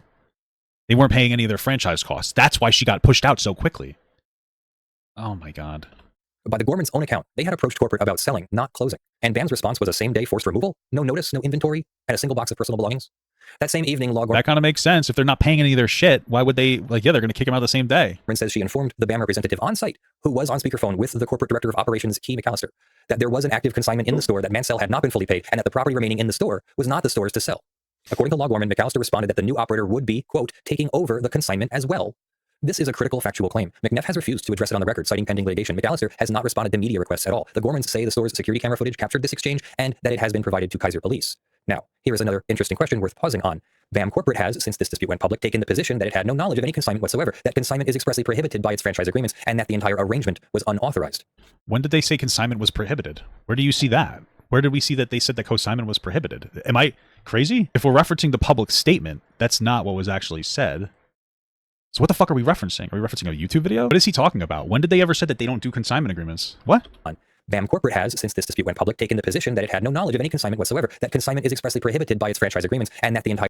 Am I wrong? What? I guess I'll read it for like the 10th time. Over the past several months, many in our community have seen posts and videos regarding a dispute involving the former Bricks and Minifigs location in Salem, Oregon. We understand the frustration and passion behind these discussions. Bricks and Minifigs build a community of collectors and families who care deeply about fairness that we value and we share. To be absolutely clear, Bricks and Minifigs does not condone, tolerate, or participate in the exploitation of anybody, especially older adults or vulnerable members of the community. When a complex business dispute is being reduced to edited social media clips, critical facts are often lost. While we will not litigate this online, we want to clarify the core situation, the reality of the co-signing. Much of the online narrative centers on a private co-assignment arrangement allegedly made at the former Salem store. It was vital to understand that Bricks and Minifigs franchising was not a party to the alleged agreement, nor were subsequent franchises who took ownership of the Salem location. Corporate did not sign, approve, or authorize this arrangement. In fact, such consignment deals are expressly prohibited under this franchise agreement to protect both the brand and the community. Franchises operate independent businesses while they must follow system standards. The franchisor does not automatically inherit responsibility for private unauthorized agreements on local store may enter into. Our network of BAM stores consists entirely of independent local small business owners who had absolutely nothing to do with the situation. This doesn't say they don't take consignments. Corporate did not sign or approve or authorize this arrangement. In fact, such consignment deals are expressly prohibited under the franchise agreements. So, okay, this is where we're getting into like an issue, because my interpretation here is that Bricks and Minifigures did not authorize this specific consignment agreement, and specific consignment agreements like this are expressly prohibited. That's it. I'm not interpreting this as they don't do consignment. I think it's more reasonable that the correct interpretation here is that these consignment deals, the types of deals that she engaged in, the same woman who wasn't paying her fees, so clearly she was doing some shady shit. This was not like, they do not explicitly authorize that type of consignment agreement. That's it. And I think that that's also supported. This doesn't mean that they don't do them. No, it doesn't. Corporate does not sign, approve, or authorize this agreement. In fact, such consignment deals are expressly prohibited under our franchise. I don't think that's what it's saying. Oh, maybe they don't do consignment. It's saying Bricks and Minifigures doesn't offer traditional consignment, instead taking your items and paying you only after they sell. The chain operates entirely on an on-the-spot buy, sell, and trade model. Why they don't do... Oh, apparently they don't do consignment. Oh, so maybe they just don't do consignment. But the thing that throws me off is this. In the contract, it says that these are still the family's Lego sets, but every time one gets sold, the store has to keep a small percentage of each sale. That doesn't make any sense to me because the store would keep a small percentage. That's not how consignment works. Consignment's like usually 40 to 60%. That's not a small amount. Okay. So maybe they're saying that consignment agreements aren't taking at all. Wait, so why don't we think that this is that, oh, it's for Reddit post. Okay.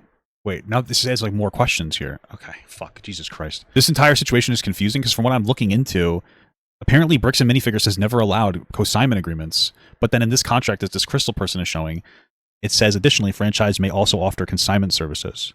So, dude, this is so fucking confusing. I wish this just went to court. I wish that this just went to, this had actually just gone to court. Franchisee may also offer consignment services, approved themed entertainment services, birthday parties, blah, blah, blah, approved off-site events, after-school projects, yada, yada, yada, yada. This whole fucking situation is so confusing. Holy shit. I don't know. I think she might be lying. I think a lot of this stems from this person. I don't know. I wouldn't doubt this is a forged document. I don't know why it's cut off in the end here. I don't know any of this shit, dude. There's something weird going on here. Something fucking strange is happening here. This is honestly, I know everybody's taking everything as a fact, but this is so confusing. It's so confusing. All right, let's continue. Had no knowledge of any consignment whatsoever. That consignment is expressly prohibited by its franchise agreements, and that the entire arrangement was unauthorized. But okay, that seems to be what their position is. The November 2023 Facebook post advertising the consignment collection was on the store's public-facing social media for a full year before the seizure. The collection was displayed prominently. It drew local news coverage, prohibited by its franchise agreements, and that the entire arrangement was unauthorized. But the November 2023 Facebook post advertising the consignment collection was on the store's public-facing social media for a full year before the seizure. The collection. Whose store was it? Oh, okay. Collection was on the store's public-facing social media for a full year before the seizure. The collection was displayed prominently. It drew local news coverage. Brian Mansell came to the store in person every single month to collect his percentage payments. Can corporate plausibly claim it didn't know? Okay, now I see what they're saying. They're saying that they put that consignment agreement up so that corporate should have had a reasonable responsibility to understand. Had a reasonable, they should have understood. They should have had a better understanding that because they were posted specifically about the consignment agreement, that they should have known even if it was something that they don't support. That's what they're trying to say here. Okay. Here we go. This is what we got. These are the social media posts, I think. We both know you're lying, but... No, we don't know that. So, I showed him some social media posts his own company made that... It's time. Are still up. We had such a blast showing this collection yesterday. This is all blurred out. I don't know what it is. We blank all. We were open at 11 a.m. Okay. That claims that... When Ed Mansell decided it was time to divest, he turned to his son, Brian Mansell. Brian knows more about his father's collection, or something book and baseball card collection, but something feel confident in his knowledge of the Lego secondary market. He saw the sign for the Bricks and Minifigure store while passing North River Road, came in and asked the store owner, Crystal, if she could help him. I told him even if we couldn't sell the collection, I would help him figure out how much it was worth because I didn't want him to get ripped off. I think that's why he trusted me. Lost said the entire collection will be sold through the store, but first they wanted to put it on display so the public can see it entirely. These are Brian Mansell's Lego sets. And these... Okay. Wait, this is not a franchisee agreement, though. What the? Wait, oh, dude, this is getting so bad. I'm not even lying. This doesn't look good for them. Maybe there's more. We have to just keep looking through this because this doesn't say that they did a consignment agreement. Them saying that they will show the information for or show his Legos for him to help him sell it is not the same thing as a consignment agreement. Here's some more information about the collection we'll be displaying. Saturday and Sunday, the 11th and 12th of November, the Bricks and Minifig store in Salem Kaiser will display one of the largest, most valuable private held collections of Star Wars Linear figures in the world. The event will be open to journalists and the public for shoots before the collection goes on sale. In early 90s, this is all censored. Wars, CM, all censored. Investment, over blank, censored. Purchase approximately, censored. Censored. Star Wars, censored. In the original boxes, censored. Paid off. The collection is now censored. Will be worth over $20,000. Multiple sets, include the highly prized, incredibly rare Cloud City set, are now worth more than $10,000 each. Some of the individual minifigs are worth more than $1,300 each. The tenfold increase in value of Mansell's collection is a greater return if the Mansell put the money into the stock market. When Ed Mansell decided it was time to divest. Oh, okay. Why is it censored? What the fuck? Brian knows more about his father's comic book and baseball card collection, but didn't feel confident in his knowledge of the Lego secondary market. He saw the sign for the minifigures. North River Road, came in, asked the store owner, Crystal Law, if she could help. I told him even if we couldn't sell the collection, I would help him figure out how much it was worth, and because I didn't want to get him ripped off. I think that's why he trusted me. Law said the entire collection will be sold through the Law's store. But first they wanted to put it on display. So, okay, the entire collection will be sold through Law's store, but first they will put it on display so the public can see the entirety. The collection will be on display in the store's party room. Okay. I guess that would imply a consignment agreement. The store's party room for 10 years. The collection will be available for sale immediately, so the best time to picture it. Okay, the collection will not be stored on site after hours for secure reason, and after Sunday, the sets will be available for purchase, but stored elsewhere. Bricks and Minifigures. Okay. For more information and schedule. Okay, gotcha. I don't know if this is enough to explicitly say that this is a consignment agreement.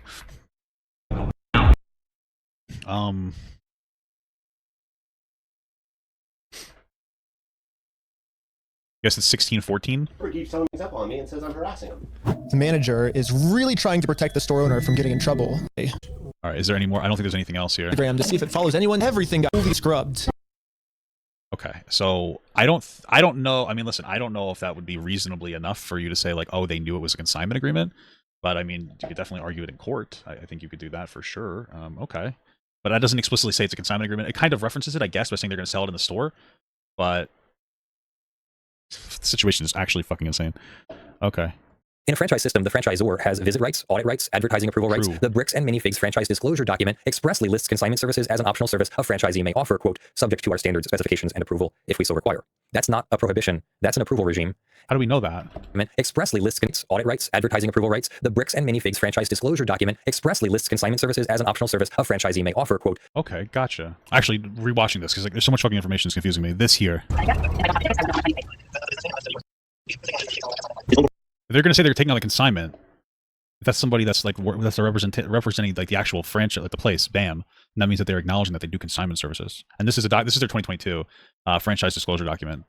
So it might actually be legit that they do consignment services, if that is the person on the phone is like a CEO person.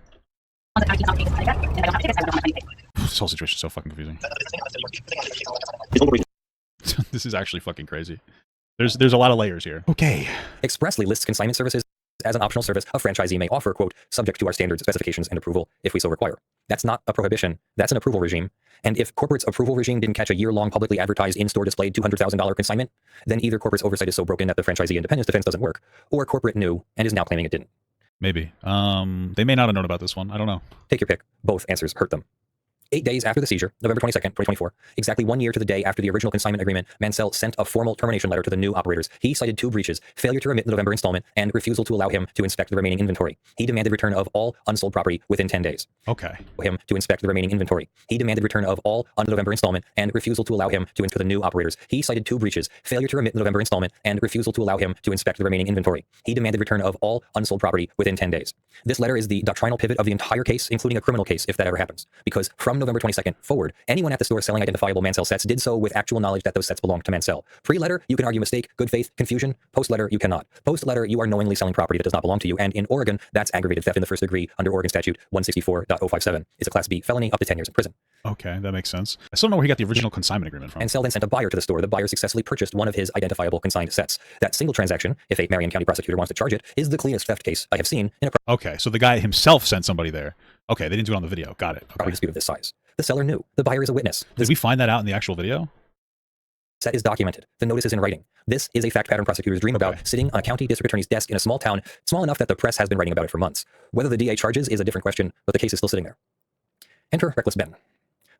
Okay. I'm pretty sure this is new information, but maybe I'm wrong. For about 15 months, this dispute went nowhere publicly. Mansell consulted lawyers. Or maybe this is information that wasn't put into the video, which really should have been put into the video, because that shows a lot more. That's like a very important detail. Quoted about $60,000 to $70,000 just to get an injunction before trial. He couldn't afford it. A small group of YouTubers tried to help and backed out under legal threats from Bricks and Minifigs. The store kept selling the collection. And then Ben Schneider showed up. And I want to be careful because this next part of the video is going to spend a lot of time on Schneider's tactics. I don't want anyone to think that I'm endorsing his tactics. I don't condone them, but I understand. I'm going to leave it at that. Schneider is a content creator, not a lawyer. Some of what he did is doctrinally interesting and worked. Some of what he did is doctrinally unsound, but produced evidence anyway. But some of it's going to get him sued, and some of it has already gotten him arrested. Well, you know what? I respect the I respect the honesty there. Yeah, that makes sense to me. That's like the biggest issue that I have with it. I think it's the way that the YouTuber decided to go about it. The point today is not whether his methods were right. The point is his methods produced an outcome that institutional legal process was not going to produce in this case, in this time frame for this plaintiff. That asymmetry is worth understanding on its own terms, whether you approve of him or not. Frame for this produced an outcome that institutional legal process was not going to produce in this case, in this time frame for this plaintiff. That asymmetry is okay. He's saying that the way that he operated is bad, unsound, but produced evidence anyway. But some of it's going to get him sued, and some of it has already gotten him arrested. The point today is not whether his methods were right. The point is his methods produced an outcome that institutional legal process was not going to produce in this case, in this time frame for this plaintiff. That asymmetry is worth understanding on its own terms, whether you approve of him or not.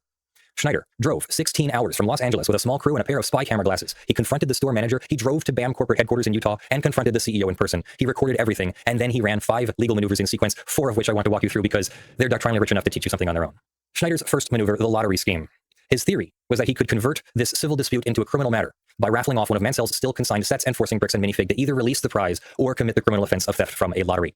He registered an entity called Scientology Sucks as a religious organization in California. He set up an Oregon presence with a $35 post office box. He invoked the religious organization exemption to Oregon's gambling licensing requirements. And he raffled the set at $1 per ticket, refunding each ticket holder $1 as a filming appearance release fee, so the net cost was zero. But the lottery scheme rests on a misunderstanding of the civil versus criminal distinction. Schneider treats civil and criminal as mutually exclusive categories, as if relabeling the dispute could move it from one box to the other. But the same conduct can be both civil and criminal simultaneously. Famously, O.J. Simpson was acquitted of murder criminally, but later found liable for the same killing civilly. Same conduct, different forums, different standards of proof, both valid outcomes. Bricks and Minifig's refusal to release Mansell's property was already, on the right facts and right intent, potentially criminal theft. It was also civil conversion. The two coexist. Schneider didn't need to manufacture lottery jurisdiction. He just needed the police to take the underlying conduct seriously. They didn't. The responding officer was apparently about to open an investigation when a senior officer whispered something to him, and the entire group just changed posture and went away. Schneider was instead trespassed for life from the property. The lottery scheme failed as a legal reframing, but it worked as documentary evidence that the police were not going to help. Maneuver 2, the duty to read a contract. Schneider walked into the store dressed as a delivery driver, carrying a clipboard. He asked the manager, Amanda, to sign for the delivery. But the document she signed was not a delivery receipt. It was a 10-year contract, barring her from trespassing him from the property. That one can't make any sense whatsoever. But I understand what he's saying about the first thing, is that he got the police to not do the investigation. That's like a big point to harp on. Okay. With $5,000 in liquidated damages for every police call she made about him. Okay. I want you to ask yourself, is that contract enforceable? No, of course not. Some people might say yes. Maybe you're bound by what you sign even if you don't read it. You have a duty to read things you sign. Every contract's casebook has the doctrine. Every click-through agreement relies on it. But the duty to read doctrine has an edge here that no one's talking about. This case is sitting right on that edge. The doctrine assumes you know you're signing a contract. Even if you don't read the terms, you still have to know the nature of the document. When you are deceived not that makes sense. about the contents, but about the nature of the document itself, you're told it's delivery receipt, and instead it's a substantive contract. The duty to read doctrine does not apply. The technical name is fraud in the execution. It's codified at the Restatement Second of Contracts, Section 163, and there is a critical distinction here. Fraud in the inducement is when you knew you were signing a contract but were lied to about the underlying facts. That contract is voidable. The defrauded party can elect to rescind the contract. Fraud in the execution is when you were lied to about what the document is. The contract is void, not voidable, void. Legally, it never existed. Schneider's contract with Amanda is fraud in the execution. Amanda thought she was signing a delivery receipt. That contract has no legal existence. The $40,000 in alleged liquidated damages is unenforceable. If Schneider tried to collect it in court, a judge would set the contract aside on motion. There is also a public policy problem stacked on top of the formation problem. A contract that purports to prevent a private business from calling the police is void as against public policy, regardless of how it was procured. The right to summon law enforcement is not waivable by contract. The duty to read doctrine would not save this contract even if Amanda had read every word and signed in triplicate. So what was the maneuver good for? Footage. Schneider got film of Amanda discovering what she signed. He used the contract to remain on the premises long enough to record additional material. It's a successful stunt and a failed legal instrument. Those are things. The third maneuver is the one that actually produced legal results. It's the most procedurally sophisticated thing Schneider did, the 10 plaintiff small claims strategy. He was trying to solve this. Does this actually prove anything? Does it actually do anything? Problem. Mansell's full claim is in the six figures, but Oregon Small Claims Court tops out at $10,000 per claim. Hiring a lawyer to take the full claim through civil court will cost more than Mansell could afford or recover. So Schneider got around the jurisdictional limit by using 10 plaintiffs. Claim splitting doctrine prohibits a single plaintiff from dividing one cause of action into multiple suits to evade jurisdictional caps, but 10 different plaintiffs, each with their own independent claim, can each sue separately. So Schneider and 9 friends each took out approximately $10,000 in credit card cash advances. Each used the cash to buy. Why did they do that? Was that just so that they had proof that it was their money specifically? $10,000 worth of Mansell's still. Also, isn't a cash advance like very expensive to take out? Consigned sets directly from Mansell with notarized purchases. Each sent a demand letter to Bricks and Minifigs. Each filed a separate small claims action when the demand was refused, and each obtained a default judgment when Bricks and Minifigs failed to appear. Mansell then loaned each plaintiff approximately $10,000 from the sale proceeds to repay the credit cards before the interest accrued. Oregon has no sales tax, so the entire round trip generated no tax leakage. 10 judgments, $100,000 in face value, filed and served lawfully, defendant didn't appear, defaults entered. And the day after the default judgments were filed, Bricks and Minifigs permanently closed the Kaiser store. That sequence is the most damning fact in this entire dispute. A defendant who is given a low-stakes forum specifically designed for commercial disputes of this size, who declines to appear in 10 separate actions, and who closes the business the day after the default judgment enters, is a defendant who chose the procedural posture they ended up in. They were not victims of legal sophistry. They had the opportunity to litigate the conversion claim on the merits in front of a judge in a forum with limited discovery and modest stakes. And they chose not to, and then they closed the store. Why? My best guess is that the appearance would have produced sworn testimony and limited discovery, and that sworn testimony from the new operators about what they knew, when they knew it, and what corporate told them was riskier than just letting $10,000 judgments enter. A default is a paper loss. Sworn testimony is leverage in every subsequent proceeding for the rest of your business life. Okay. So with this interpretation, to me, there's this idea. Okay. Sorry. I'm like processing information because something kind of makes sense to me now. Okay. All right. So this whole stunt, the fact that they didn't show up to court is more valuable than if they did, because then it's like the fact that they closed the store shows some kind of malicious intent, and that they never intended to like actually give back the minifigures. Okay, gotcha. Interesting. Jesus Christ. My God. The appearance would have produced sworn testimony and limited discovery, and that sworn testimony from the new operators about what they knew, when they knew it, and what corporate told them was riskier than just letting $10,000 judgments enter. A default is a paper loss. Sworn testimony is leverage in every subsequent proceeding for the rest of your business life. They made a calculation, they took the paper loss. Now, are these small claims judgments bulletproof? No. Bricks and Minifigs has up to a year under Oregon Rule of Civil Procedure 71B to move to set aside the defaults on excusable neglect grounds. They have arguments. The transaction structure looks like a coordinated attempt to circumvent claim splitting. The title transfers from Mansell to the 10 plaintiffs may not. That's true, because all of this stuff was actually recorded and put up. Have been legally effective because the buyer didn't take possession, didn't pay the consignee, and didn't deal in good faith with a merchant in possession. A motion to set aside the default is winnable, but it hasn't been filed. And every day it isn't filed, those judgments harden into liens that survive the store closure and form the basis for future successor liability and alter ego claims against BAM Franchising and Baker Bricks LLC. The fourth maneuver, then. Schneider registered an Oregon corporation called We Steal From Old People. He created multiple franchisees mirroring BAM's franchise structure. He printed signage that swapped the Bricks and Minifigs name for We Steal From Old People, and physically placed his signage over the actual storefront signage. He then sold merchandise, t-shirts and mugs at the website WeStealFromOldPeople.com. The doctrinal stew is messy. The First Amendment protects parody and protest speech, but the Lanham Act prohibits commercial use of marks that cause consumer confusion. Schneider's commercial use of the brand weakens his non-commercial defense. There are tortious interference exposures from physically intercepting customers entering the store. There are trespass exposures from putting the signage up. The Supreme Court tightened parody protection in 2023 in Jack Daniels' VIP versus VIP products, narrowing the safe harbor when a mark is used as a source identifier rather than as commentary. Schneider has real exposure here, but the rhetorical move is the move I want to highlight. Schneider's franchise mirror argument is that he can't be held responsible for what his franchisees do because they're independent, exactly the argument BAM is making about the Kaiser store. Schneider is making BAM's own defense in costume to show how absurd it sounds. The legal force of the argument is zero. Courts pierce sham structures routinely, but the satirical force is devastating. I'm going to close the Schneider section then on his GoFundMe arrest. Schneider sets up a GoFundMe to recover Mansell's collection or funds. The original page named Joshua Johnson as the thief. The American Fork, Utah Police Department then arrested Schneider for the GoFundMe content. The officer's stated theory in Schneider's recording, and I quote, "If you say who the thief is, then that is illegal." That sentence is wrong in three ways simultaneously. One, naming someone publicly as the thief is at most civil defamation per se. Accusations of crime are one of the four traditional categories of per se defamation, but per se or automatic defamation is a civil tort, not a criminal offense. Utah does have a criminal defamation statute, but it requires the speaker to knowingly communicate false information. Okay. What I find weird is like the presentation of information from this guy, from this fucking, from the content creator sucks. The arrest happens in part 2. That makes sense. I'm not going to watch part 2. This entire situation's a mess. But like, why didn't this Reckless Ben guy show that in the beginning, that they set this up, that they like this would encourage a potential conspiracy, that they arrested him for putting up a GoFundMe. But he doesn't show that it happens in the first one, but he still makes the claim that there's a conspiracy from the police. And it's like that narrative starts to potentially really add up. If you've seen, I guess if you had to watch the members only stuff, but then like for the viewer who's watching the first one, I guess it's supposed to be like a movie. It's a cliffhanger. We're just supposed to trust you, I guess. Okay. Accusations of crime are one of the four traditional. Part 2's better than part 1. We're never going to watch it. It's not going to happen. I'm not going to, I guess I'll do the Patreon. Plus I can't react to it on Patreon.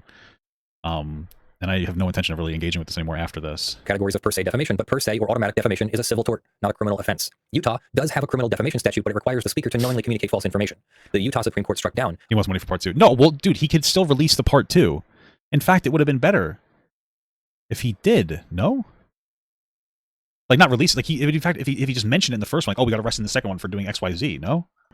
Criminal offense. Utah does have a criminal defamation statute. Patreon is just early access, no different than... Yeah, I understand what you're saying. What I'm saying is that there was two big things that I'm harping on. Number one is this police conspiracy. If he got arrested in part 2 or part 3 or whatever other part, and he got arrested for, like, specifically... because he did a GoFundMe for the guy, and they arrested him because he said that the person... He was, like, he named somebody, like, a thief. You know, that would say, like, oh, there might be a conspiracy. So, like, you might say, well, that's good content creation. Maybe. But then, like, when you're trying to, like, look into this more factually... You know, you're at this situation like, oh, wait a minute, it doesn't make any sense. Like, it doesn't. There's no conspiracy that's really shown, but like that could have been really reinforced. Or the idea that like, hey, you know, they tried to buy something and they weren't adhering to the agreement. I just wish that it was like more explicitly said. You don't have to show the entire situation, but you could have just said like, yeah, and then part 2, I'm going to show you that I got arrested by the police department just for naming the guy as a thief, even though he was, and that doesn't violate any rules. Does that make sense? But it requires the speaker to knowingly communicate false information.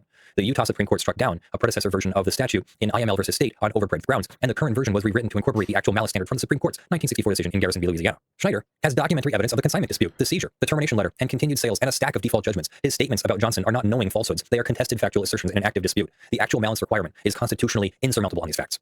And then there's a First Amendment problem. Schneider's GoFundMe was not just speech, it was litigation funding, the right to petition for redress of grievances under the First Amendment, the Noor-Pennington Doctrine extending that right to private litigation, and the line of cases starting with NAACP versus Spotton protecting solicitation of legal defense funds all converge to make fundraising for litigation a particularly protected category of expression.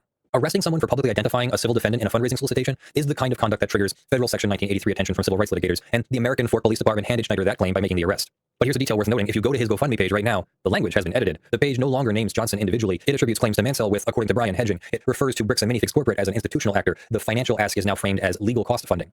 That language is defamation defensible in a way the original was not. Whether Schneider edited it, or whether GoFundMe required it as a platform policy matter, or whether eventual counsel insisted on it, somebody who understood the defamation analysis sanitized that page. The current version is fine. The original was sloppy, and in between sat an arrest that the American Fort PD will not be able to defend if Schneider chooses to litigate it. Let me close with my autopsy. Bricks and Minifigs faced a defendable conversion claim in November of 2024. Settling for the wholesale value of the consigned property, somewhere between $60,000 and $100,000, would have ended this dispute with no public-facing damage to the brand. That's what competent franchise counsel would have advised. What they did instead, in roughly chronological order, they terminated the franchise with no advance notice. They took an inventory that included third-party property. They placed an inventory contractor in the store who then bought the store. They denied the existence of a consignment that was publicly documented for a year. They refused to return the property after written notice. They continued selling identifiable third-party property. They threatened the consignor with litigation costs to discourage suit. They responded to public pressure with franchisor independence boilerplate. They declined to appear in 10 separate small claims actions, defaulting in all 10, and the day after the defaults entered, they closed the store. 18 months later, where are we? The franchisor is a defendant in a civil suit by the former franchisee. The former location is closed under a $100,000 default judgment. The Reckless Ben video has over 250,000 views and counting. The Bricks and Minifigs brand is publicly associated in collector communities with the phrase, "We stole a family's life savings." The Marion County District Attorney is actively evaluating felony theft charges, and unrelated franchisees around the country are absorbing reputational damage from a dispute they did not create and could not have prevented. Every single step of escalation was avoidable. The doctrinal error at the root of all this was the franchisor's belief that a termination clause could convey title to third-party property. That belief is wrong. It has been wrong since the Roman Empire, and the entire cascading sequence of bad decisions that followed traces back to that single foundational mistake. That is what bad legal advice, or no legal advice, looks like from the franchisor side. That makes sense, because the fucking CEO seems to be like a moron, so that makes sense to me. The conversion case that BAM should have settled in November 2024 now has become a multi-front catastrophe. And on the other side of it, you have an 83-year-old man whose life savings have been sold off set by set, while courts and police told his son there was nothing they could do. Institutional legal process failed Brian Mansell. Schneider's playbook is constitutionally questionable in places and doctrinally unsound in others, but it is the only thing that actually got Bricks and Minifigs' attention. That asymmetry is not a glitch. It is now a structural feature of how high-profile civil disputes resolve in this country, and it is going to keep producing cases like this one until either institutional process gets faster and cheaper, or corporate defendants get smarter about settling earlier. I'll be watching this one. The criminal investigation is pending, the civil suits are pending, the set-aside motions are pending, Schneider is hiding in Mexico, none of this is over. What the fuck? Jesus fucking Christ, dude. Back to it when something material happens. Thanks for watching. I'm Leonard French, your favorite copyright attorney, and I want to hear what you think. Please share your thoughts in the comments. Was Ben Schneider's playbook the right answer to Bricks and Minifigs' conduct, or just a different kind of wrong aimed at someone who arguably deserved it? Should a franchisor, BAM in this case, be liable for a franchisee's consignment agreement? And if a YouTube provocateur was the only person who actually moved the needle for Brian Mansell, what does that tell you about the cost of civil justice in the United States? Lawful Masses runs on community support, and I'm grateful for every one of you who makes it possible. Special thanks to Evie, Ugly Grill, Tech Potato, The Blood Soak Survivors, and Kyle Seafring for their top-tier support. If you'd like to join them, head over to patreon.com/LJFrench. But supporting the channel isn't the only thing you can do here. I've been building a web app that makes it easy to send a quick message to your congressional representatives via postcards. Postcards are faster than letters, emails are easy to ignore, but postcards get read. If you think Congress needs to hear from you, this is a great way to do it. Version 2.0 now supports state reps and Americans abroad. Check it out at postcardstocongress.org. Use coupon code JUST5 to send postcards to 3 of your Congress critters for just $5. Until next time, I love you all. Have a great day. Bye. Okay. Wow, that was something.